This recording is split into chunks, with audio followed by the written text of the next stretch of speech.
स्वागत करते हैं दोस्तों आपका हमारे चैनल के अंदर। आज हम बात करेंगे बिहार के मगध डिवीज़न के जो है तो शेष पार्ट की, जिसमें औरंगाबाद और जहानाबाद के साथ साथ अरवल की जो है तो दो विधानसभा क्षेत्र के बारे में इस वीडियो के अंदर हम तफसीली गुफ्तगू करेंगे कि इस बार कौन यहाँ पर कितने पाने में दिखाई देता है। वैसे तो मैं आपको बता दूँ कि मगध डिवीज़न के अंदर गया, नवादा, औरंगाबाद, जहानाबाद और अरवल जैसे डिस्ट्रिक्ट आते हैं और कुल मिलाकर विधानसभाओं की अगर संख्या देखी जाए तो 26 के करीब करीब यहाँ आती है। ऐसी में टाइम वेस्ट ना करते हुए, वीडियो बड़ी हो रही थी इसलिए हमने पार्ट 2 बनाया है।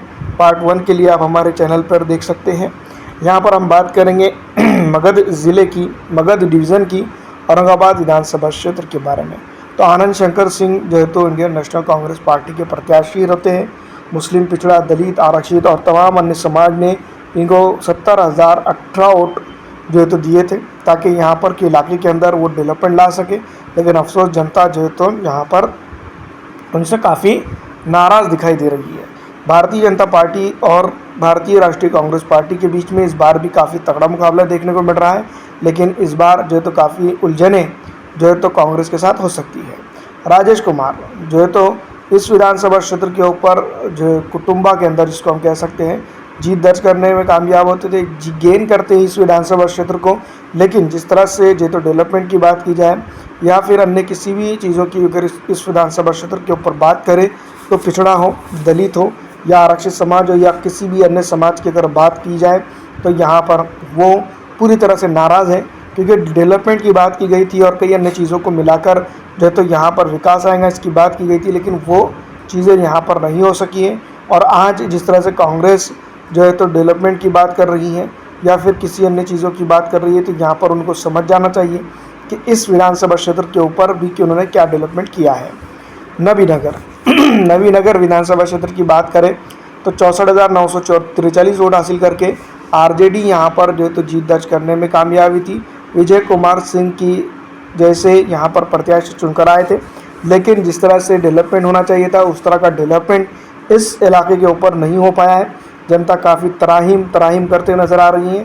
पिछड़ा हो, दलित हो, आरक्षित हो या मुसलमान समाज का या किसी भी अन्य समाज का ही क्यों ना हो, इस विधानसभा क्षेत्र के ऊपर जो तो कामयाब नहीं हो पाया है ताकि जो है तो वो डेवलपमेंट कर सके। औरंगाबाद ज़िले की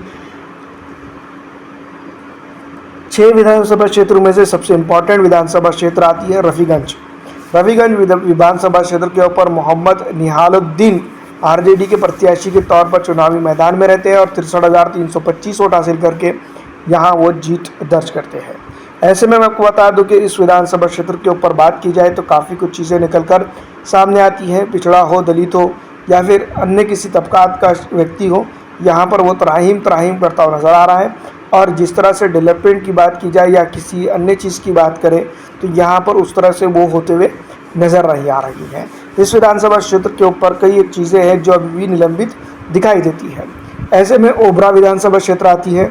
ओबरा विधानसभा क्षेत्र की बात करें तो ऋषि कुमार जो है तो यहाँ पर 63,662 वोट हासिल करके जीत दर्ज करते हैं। वैसे कई अन्य पॉलिटिकल प्रत्याशी जैसे इस विधानसभा पर जो तो चुनाव लड़ रहे थे, जिन्होंने अपनी तरीके से जो है तो चुनावी मैदान को रंगमंच में बदलने की कोशिश की, लेकिन यहाँ पर वो कामयाब नहीं हुए। आरजेडी की अगर बात करें डेवलपमेंट की तो इस विधानसभा क्षेत्र के ऊपर वही पुराना राग लापा जाता है कि डेवलपमेंट किया जाएगा, लेकिन अब तक के जनता जो तो परेशान हाल दिखाई देती है और यहाँ डेवलपमेंट के डी भी लगता हुआ नज़र नहीं आता है। ऐसे में कई सवाल खड़े होते हैं वक्फ बिल कानून और कई अन्य चीज़ों को लेकर। यहाँ पर जो है तो मौजूदा गवर्नमेंट के सामने आरजेडी विफल रही है। गोह विधानसभा क्षेत्र की अगर बात करें तो भीम कुमार यादव आरजेडी के प्रत्याशी के तौर पर चुनावी मैदान में रहते हैं और यहाँ पर कई एक चीज़ मुद्दों के ऊपर बात की जाए या कई एक चीज़ों के ऊपर जो है तो बात करें तो यहाँ पर वो फेल होते हैं। पिछड़ा हो, दलित हो, आरक्षित समाज हो या अन्य किसी भी समाज का शख्स हो, यहाँ पर इस बार जो तो डेवलपमेंट की बात कर रहा है और यहाँ पर डेवलपमेंट किस तरह से आएगा उसकी बात कर रहा है। देखना ये होगा कि इस बार विधानसभा चुनाव के अंदर किस तरह के हालात बनते हैं और पिछड़ा हो, दलित हो या आरक्षित समाज हो किस तरह से आगे जाने की बात करता है। वैसे मैं आपको बता दूं कि पिछले कई विधानसभा चुनावों को देखा गया यहाँ पर, यानी कि इस विधानसभा क्षेत्र के ऊपर डेवलपमेंट के बारे में जिस तरह की बातें की गई वैसा नहीं हो पाया है। ऐसे में आती है हिसवा विधानसभा क्षेत्र। हिसवा विधानसभा क्षेत्र की अगर हम बात करें तो इस विधानसभा क्षेत्र के ऊपर नीतू कुमारी इंडियन नेशनल कांग्रेस पार्टी के प्रत्याशी के तौर पर इस सीट को हासिल करने में कामयाब होती हैं। लेकिन बेसिक तौर पर पिछड़ा हो या दलित हो या आरक्षित समाज हो, उन तमाम तबकात की अगर बात करें तो इस विधानसभा क्षेत्र के ऊपर डेवलपमेंट के मामलों को लेकर जो है तो वो नाकाम होते हुए नज़र आते हैं। पलायन रुका नहीं है, जॉब मिले नहीं है और जनता के लिए बेसिक स्ट्रक्चर भी इस इलाके में खड़ा होता हुआ नहीं दिखाई दिया। मखदूमपुर विधानसभा क्षेत्र की अगर बात करें तो सतीश कुमार 71,571 वोट हासिल करके आरजेडी के प्रत्याशी के तौर पर जीत दर्ज करते हैं। यहाँ पर ख़ास बात ये रही कि यहाँ पर बहुजन समाजवादी पार्टी भी चुनावी मैदान में थी, लेकिन इस विधानसभा क्षेत्र के ऊपर आरजेडी जीत दर्ज करती है। और इस विधानसभा क्षेत्र के ऊपर डेवलपमेंट के मामलों को लेकर अगर देखा जाए तो कई एक चीज़ें सामने आ सकती है, लेकिन यहाँ पर बेसिक तौर पर डेवलपमेंट की अगर बात करें तो वो नहीं होता हुआ दिखाई दिया है। जहानाबाद की ये विधानसभा थी, इम्पॉर्टेंट विधानसभा में इनका इस विधानसभा का शुमार किया जाता है। ऐसे में जो है तो जनता काफ़ी परेशान है कि अब कौन विकास और कौन किस तरह से यहाँ पर काम करेगा। अगली विधानसभा आती है घोसी विधानसभा क्षेत्र। CPI-MLL के प्रत्याशी यहाँ पर पिछली विधानसभा चुनाव के दौरान काफ़ी नज़दीकी मार्जिन से बेहतर मार्जिन लेकर जीत दर्ज करते हैं। यहाँ पर मैं बता दूं कि ये विधानसभा क्षेत्र जनता दल यूनाइटेड डिफीट करने में नाकाम रही और कम्युनिस्ट पार्टी ऑफ इंडिया मार्क्सवाद एंड लिबरेशन ने जो है सो इस विधानसभा क्षेत्र के ऊपर जीत दर्ज की और यहाँ पर की जनता ने लाल सलाम को सलाम किया। वैसे मैं आपको बता दूं कि कई अन्य चीज़ें हैं जो इस विधानसभा क्षेत्र के ऊपर डेवलपमेंट की बात करते हुए काफ़ी जनता जो त्राहिम करते हुए नज़र आ रही है। और कई अन्य चीज़ों को लेकर अगर देखा जाए तो इस विधानसभा क्षेत्र के ऊपर बात की जा सकती है। ऐसे में मैं आपको बता दूं कि जनता दल यूनाइटेड जहां पर काफ़ी मजबूत रहा एक वक्त में, जहानाबाद वहां पर सुडे यादव जो तो जीत दर्ज करते हैं 75,030 वोट हासिल करके आरजेडी के प्रत्याशी के तौर पर यहाँ पर वो चुनावी मैदान में जीत दर्ज करने में कामयाब होते हैं। पिछड़ा हो, दलित हो, आरक्षित समाज हो या अन्य किसी समाज हो, यहाँ पर जो तो डेवलपमेंट के लिए त्राहिम करता दिखाई दिया।